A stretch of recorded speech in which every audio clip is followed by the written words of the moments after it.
것 같습니다. 우리 환경조경 관련 학회가 여러 개 있습니다만 그 중에서 가장 중심이 되는 이 사단법인 한국조경학회, 그 다음에 전통조경학회, 경관학회, 정원디자인학회가 함께 모여서 우리 환경조경학회연합을 금년에 결성하게 되었습니다. 여러분들께서 잘 아시는 것처럼 금년에 우리 조경계에서 새로운 모습으로 발전된 모습을 보이기 위한 많은 변화들이 있었습니다. 그래서 특히 우리 학교 분야에서 이렇게 연합체를 구성하기 위한 뜻깊은 자리를 오늘 이 자리에서 갖게 되었습니다. 오늘 이 자리에 참석해 주신 우리 각 학회 고문님들 그리고 각 학회 회장님들께 먼저 감사의 말씀을 드립니다. 사실은 이 긴 세월 동안 국내에서 이 조경이라는 학문 분야가 발전되어 오면서 다양한 필요성과 목적에 의해서 여러 개의 학회들이 창립되었습니다. 하지만 시대적인 요구에 의해서 우리가 단합된 힘으로 어려운 우리 조경의 미래를 위해서 함께 해야 되겠다는 공동된 생각들을 가지시고 오늘 이 자리에 함께 모이게 되었습니다. 여러분들이 잘 아시는 것처럼 금년 3월에는 조경계 학회뿐만이 아니라 업계, 관계 모든 분야의 모든 분들이 모이시는 사단법인 환경조경단체 총연합이 창립하고 결성되었습니다. 그의 일환으로서 학계에서도 우리가 한 목소리를 내자는 그와 같은 의미로서 이렇게 연합체를 구성하게 되었습니다. 오늘 여러분들께서 이사회라든가 지금 이 자리에 참석해서 보시겠지만 아직도 많은 분들이 참여에 대해서 관심들을 갖지 못하고 계신 분들이 많지만 그래도 예년에 비해서는 많은 분들이 관심을 가져주시는 모습을 보고 상당히 희망적인 생각을 저는 하고 있습니다. 오늘 계기로 해서 우리 대한민국의 조경학계의 무궁한 발전이 반드시 이루어질 것이라고 생각을 하고요. 학문의 발전이 곧 우리 조경계의 발전을 이끌 수 있는 그와 같은 견인차 역할을 하지 않을까 저는 그렇게 한번 생각을 해봅니다.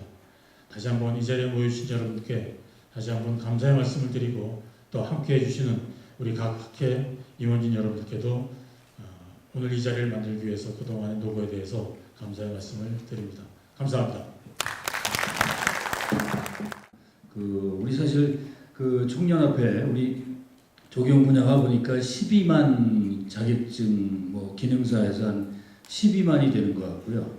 그 다음에 조경이나 환경으로 해서 우리가 직업을 하는 분들이 한 100만 정도 되는 것 같습니다. 제가 지난번에 조사를 했더니. 그러니까 어떻게 보면 이 100만이 같이 모일 수 있는 기회를 만들어준 우리 서주환 총재님하고 나머지 회장님들 우리 홍문표 회장님 그 다음에 김 회장님 박수 한번 쳐주시면 어떻게 생각합니까?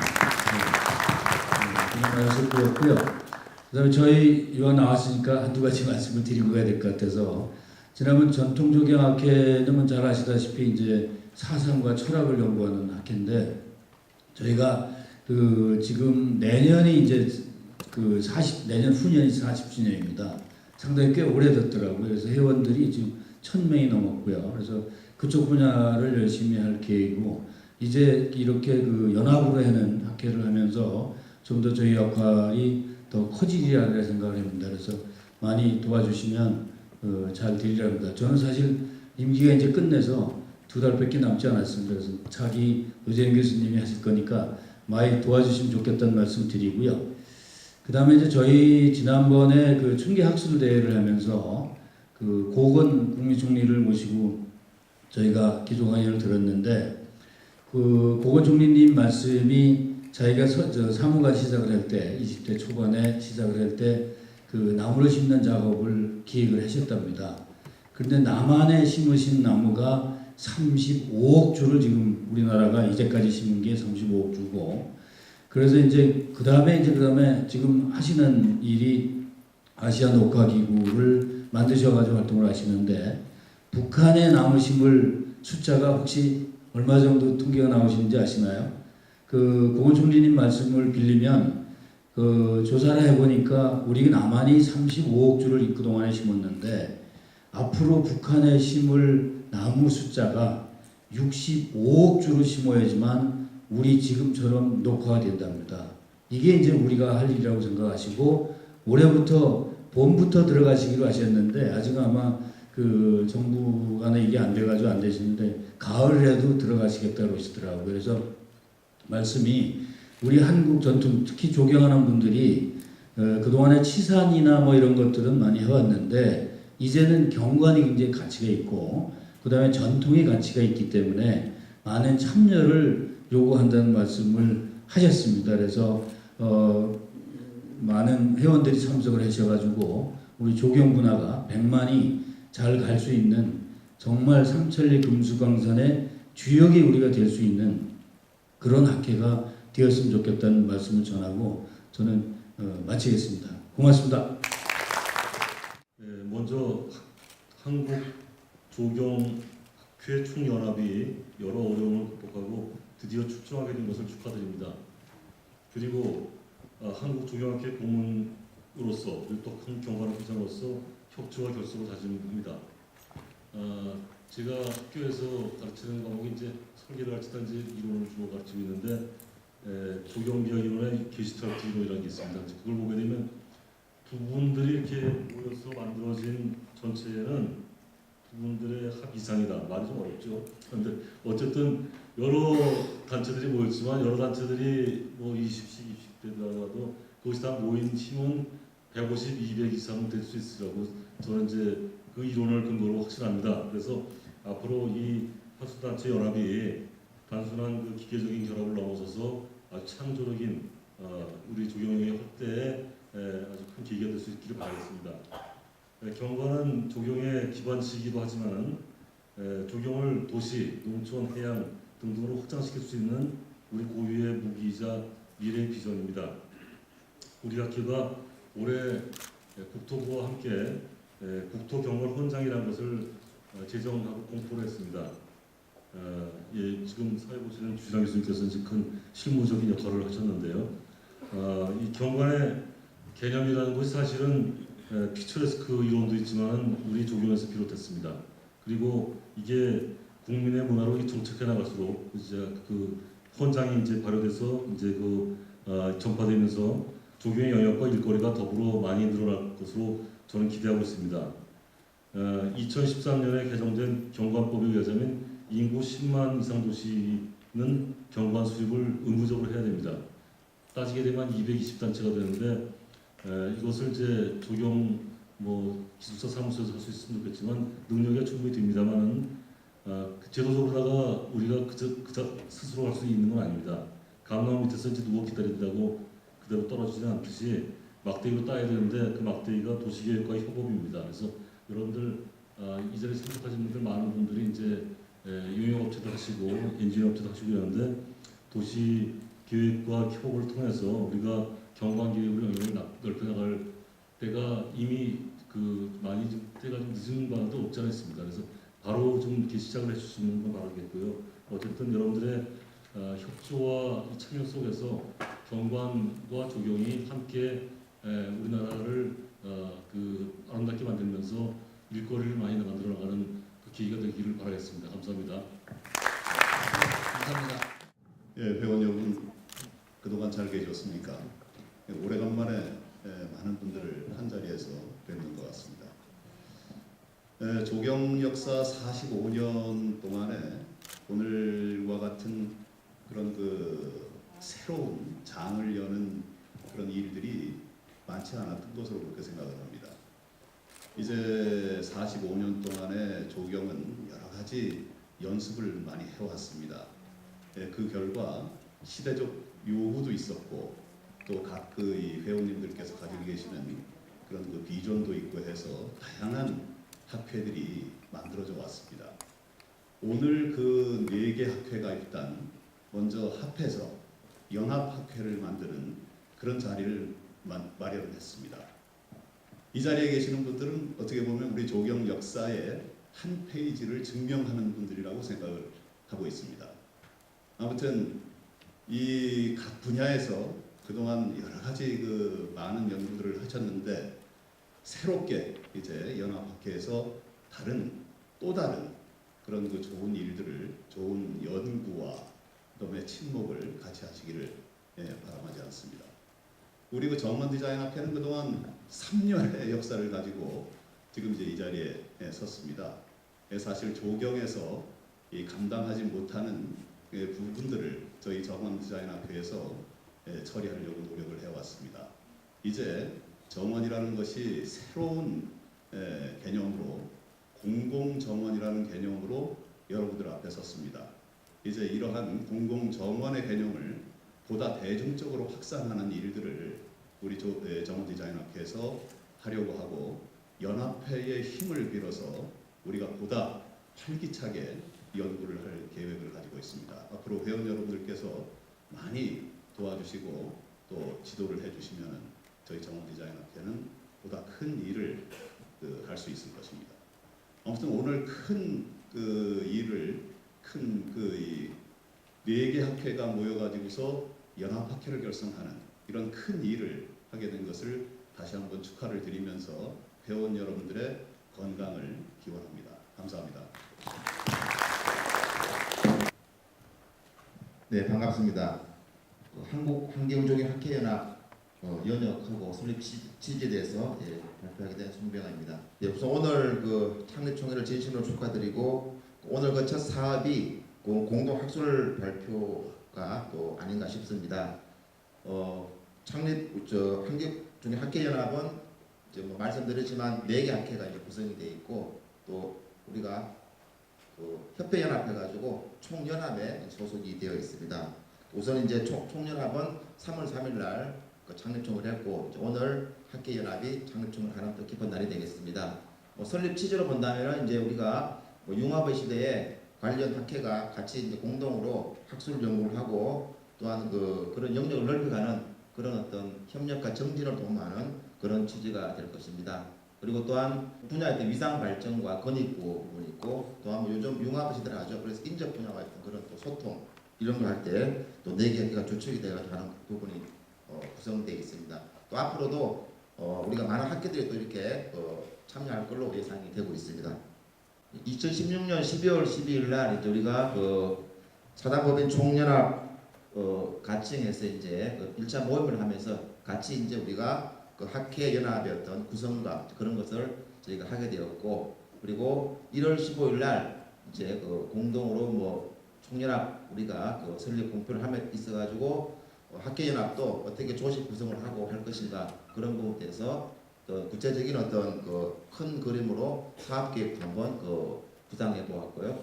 그리고 2017년 2월 10일 날 이제 또 모임을 가져가지고 이제 구체적인 학계연합이 어떻게 우리가 사업들을 실제로 추진할 것인가 그런 부분을 논의했습니다.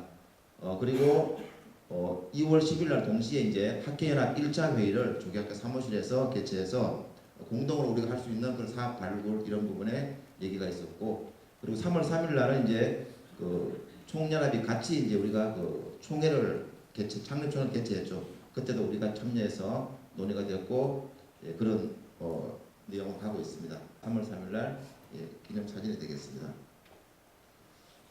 조직도에서 보시면 이제 왼쪽에 있는 학회연합 4개 단체입니다. 한국조경학회와 그리고 전통조경학회, 한국경관학회 그리고 정원디자인학회 이렇게 4개 학회로 구성이 되어 있습니다.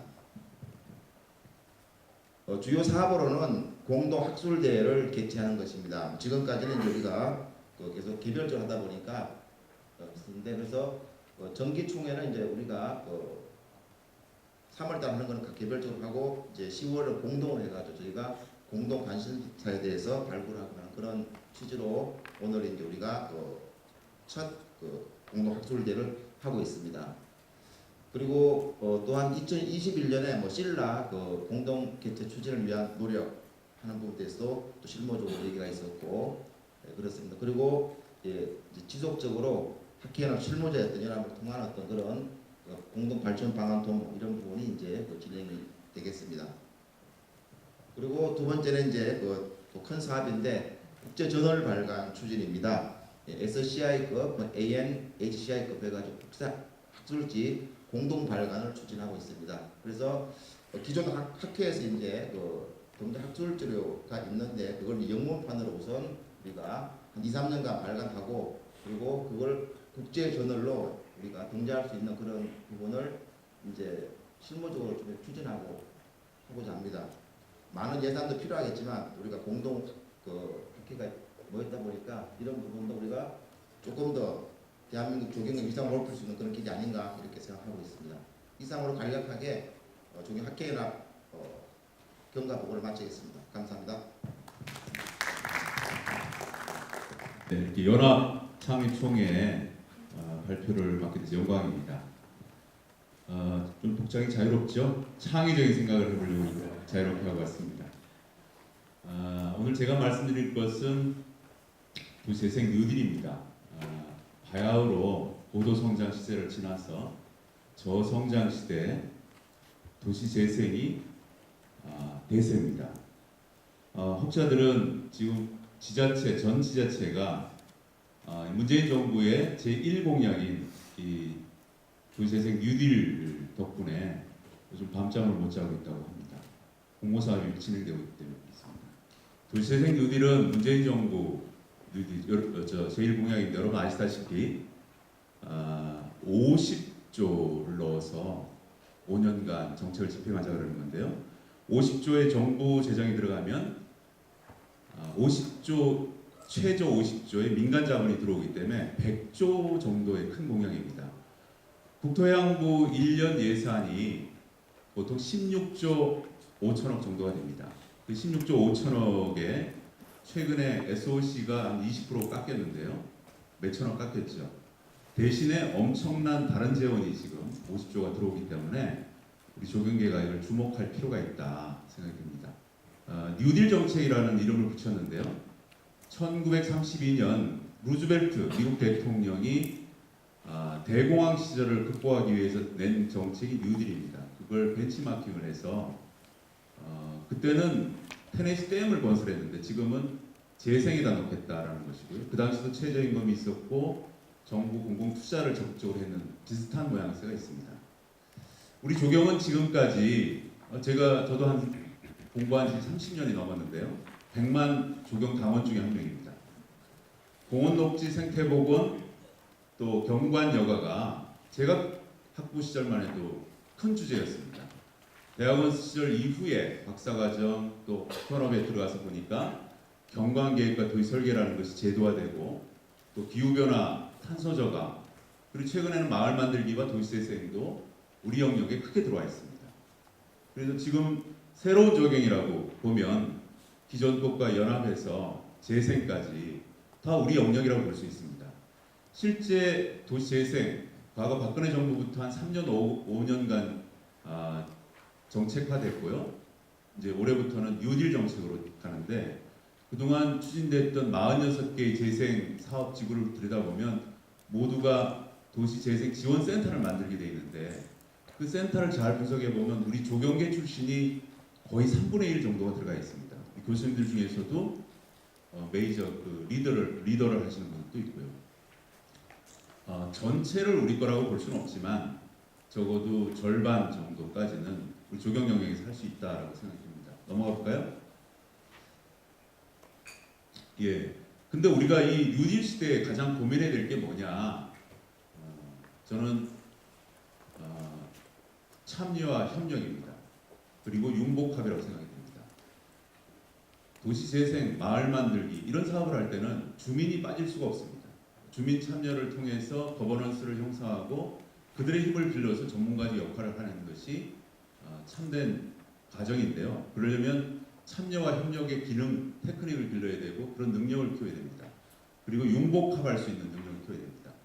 과거 촛불혁명으로 이어져서 지금 신고리, 오리코의 공론화 과정에 이르기까지 그야말로 이제 집정민주주의 시대로 점점 들어가고 있습니다. 국회 내에서도 대의민주주의를 보완하는 집정민주주의를 어떻게 할까라는 것을 이미 논의하기 시작했습니다.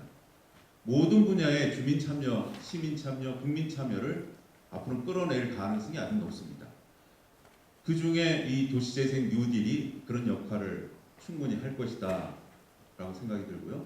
따라서 지역 주민과 행정가를 포함하는 융복합도 필요하지만 인접 분야, 건축, 경제, 문화예술 분야 다른 전문가들과 호흡할 수 있는 융복합의 능력도 가져야 됩니다. 아까 논의 중에 떨어지는 감을 받으려고 기다리면 절대 받을 수 없습니다. 한 발 들어가서 그들과 함께 논의를 해야 됩니다. 사실 우리 조경은 여러 가지 능력이 있습니다. 그 과정 중에 커리큘럼 과정에 아까 여러 분야를 다루고 있지만 소프트한 창의적인 정신이 있기 때문에 소통과 대화 능력에 굉장히 큰 역할을 할 수 있다고 봅니다. 그리고 건축이나 토목들은 주로 큰 대형 프로젝트에 매몰되어 있는 것 반면에 저희는 작은 것부터 큰 프로젝트 여러 가지 경험을 하고 있습니다. 그렇게 인재가 양성되고 있습니다. 그렇기 때문에 충분히 소통과 또 협력과 융복합을 할 수 있다 생각되고요. 그러나 그럼에도 불구하고 그런 것들은 노력과 시간 또 충분한 공감이 필요하다 생각이 듭니다. 넘어가 볼까요? 자, 몇 가지 그냥 슬라이드를 계속 넘겨보겠습니다. 최근에 서울로가 탄생됐는데 그 원형의 원형입니다. 프랑스의 프롬나드 프랑크인데 94년도 14년간 걸려서 공중정원으로 탄생됐습니다. 넘어가 볼까요? 이 프롬나드를 이어받아서 2014년에 완성한 하일라인입니다. 이것도 한 6년 정도 거쳐서 6년에서 8년 정도 거쳤는데요. 2014년에 완공됐습니다. 전형적인 도시재생 사업의 일환입니다. 넘어갈까요? 요번에 17년에 완성한 서울로입니다. 한 2, 3년 걸렸죠. 굉장히 빨리 했는데요. 평가는 뭐 좀 지나봐야 알겠지만 어쨌든 철거 위기에 있는 이 고가도로를 이렇게 만든 것은 재생의 일환이다. 넘어갈까요? 뭐 우리가 잘 아는 엠쇼 파크 이것도 역시 폐쇄된 철강 공장이었습니다. 넘어가 보실까요? 선유도도 그랬죠. 넘어갈까요? 예. 또 말매 주거지 산업단지가 버려져 있는 항만 주변에 이것도 역시 재생 사업으로 세계적인 워터프론트 개발로 성공했습니다. 넘어갈까요? 란드샤프트도 여러분 잘 아시죠? 철강 공장을 버려진 공장을 다시 재생했습니다. 자, 라빌레트도 마찬가지입니다. 도축장이었던 것을 프랑스 파리 사람들이 이것을 거대한 공원, 문화예술 공원으로 활용했습니다. 넘어갈까요? 역시 프랑스 사례입니다. 자동차 공간을 재생했습니다. 넘어갈까요? 주변에 고속도로 주변을 재생한 네덜란드 에데이 사례입니다. 넘어갈까요? 자, 방글라데시 툴라 빗물 저류 공간을 도시 내에 잘 적용한 재생 사례였습니다. 이외에도 뭐 너무나 많은 재생사들이 있습니다. 조경은 자원을 잘 발굴할 수 있는 능력이 있고요. 또 그것을 어떻게 생태적으로 갈까, 인공적으로 갈까 등의 여러 가지 능력을 갖추고 있기 때문에 도시를 재생한다는 것은 물론 일자리도 있고 또 새로운 번영과 성장도 있지만 새로운 생태적 회복 여러 가지 차원의 재생의 범위가 있기 때문에 그런 차원에서 조경이 그런 역할을 해야 되지 않을까 생각이 듭니다. 넘어갈까요? 자, 성공적인 재생 뉴딜 정책을 몇 가지만 얘기해 보겠습니다. 저는 직업을 3번 바꿨는데 연구원, 대학, 그 다음에 5년 동안의 부시장 행정 경험을 갖고 있는데 한 번 더 바꾸려고 합니다. 정치가로서 바꾸려고 하는데요. 저희 분야가 45년 동안 많은 부단한 노력을 했는데 그걸로 좀 부족합니다.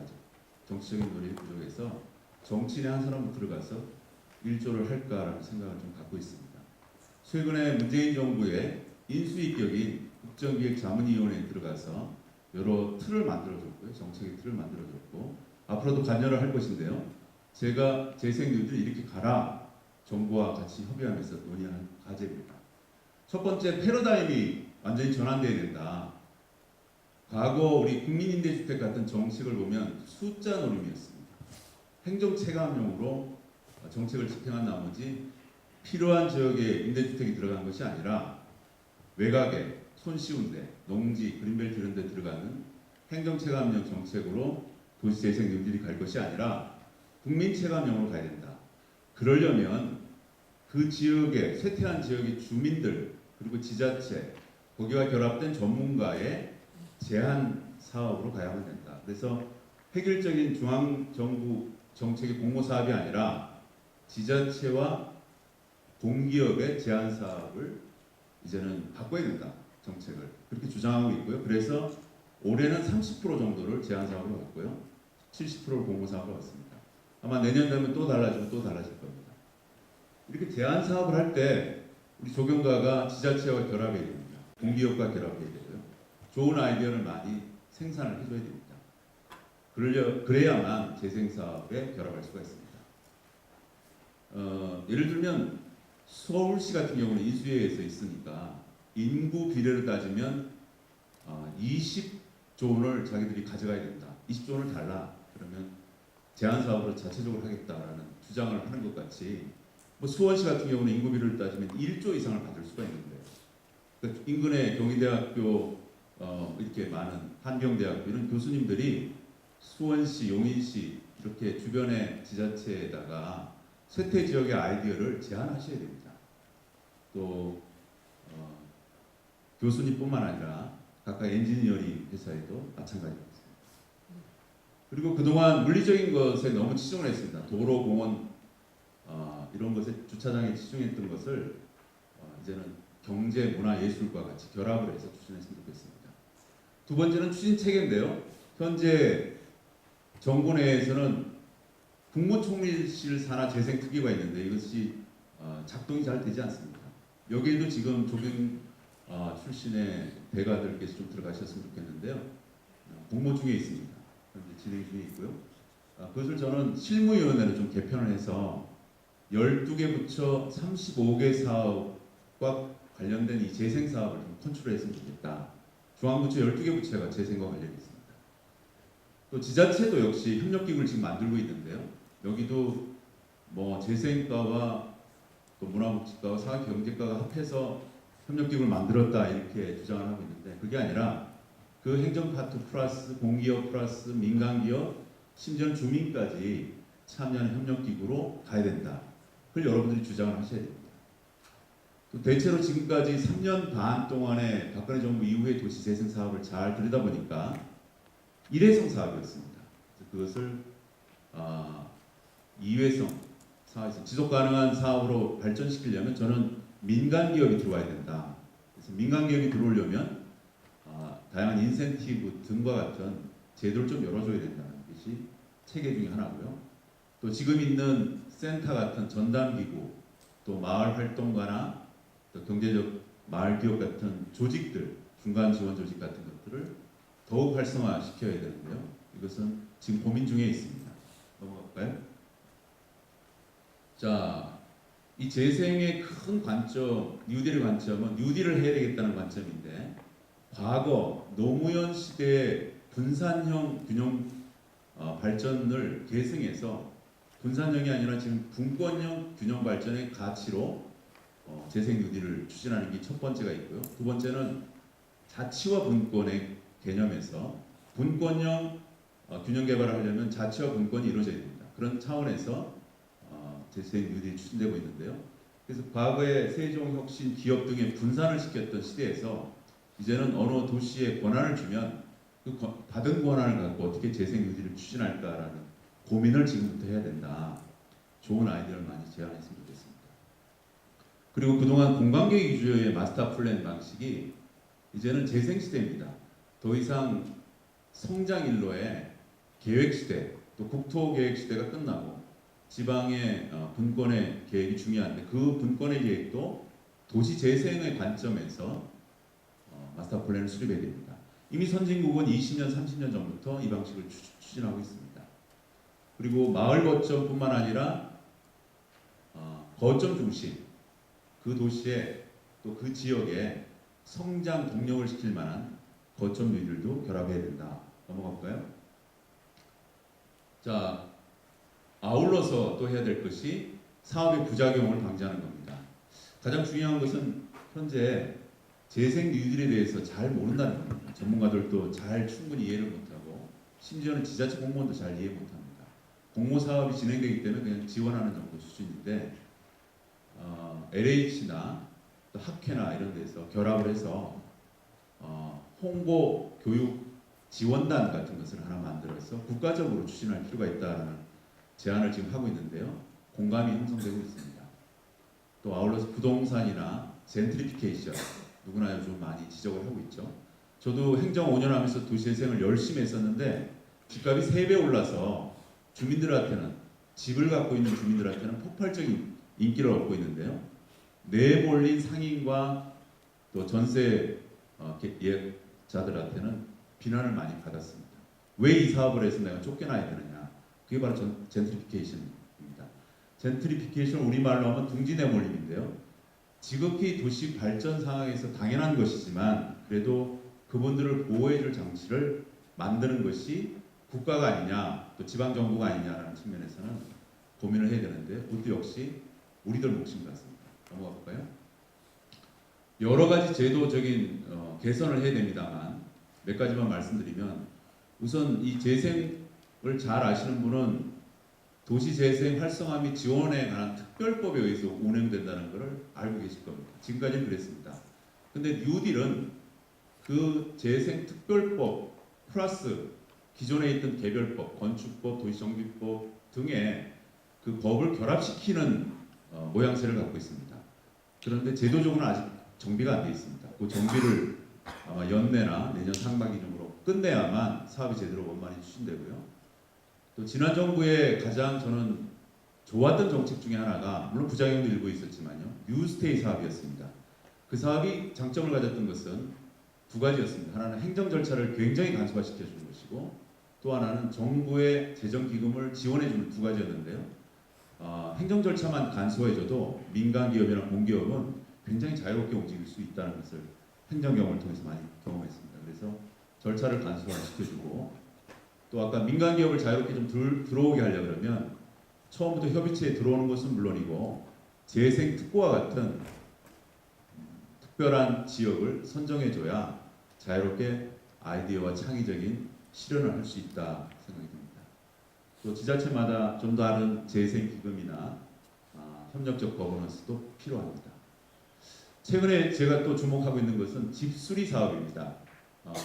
개인적으로는 제가 살고 있는 지역에 협동조합 형태로 집수리 센터를 하나 지금 발족하고 있습니다. 지자체마다 도시 재생 뉴딜 추진하고 싶은데 이 뉴딜은 잘 들여다보면 작은 단위의 건설 사업이 많아집니다.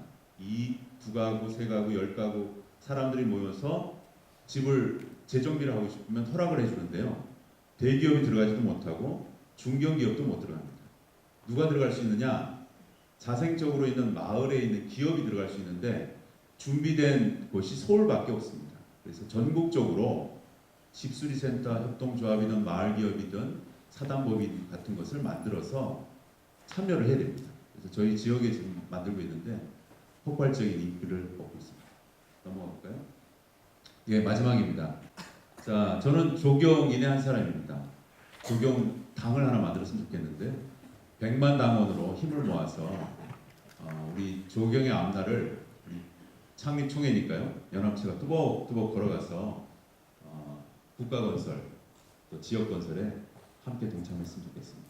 열심히 여러분 뒷받침하겠습니다. 감사합니다.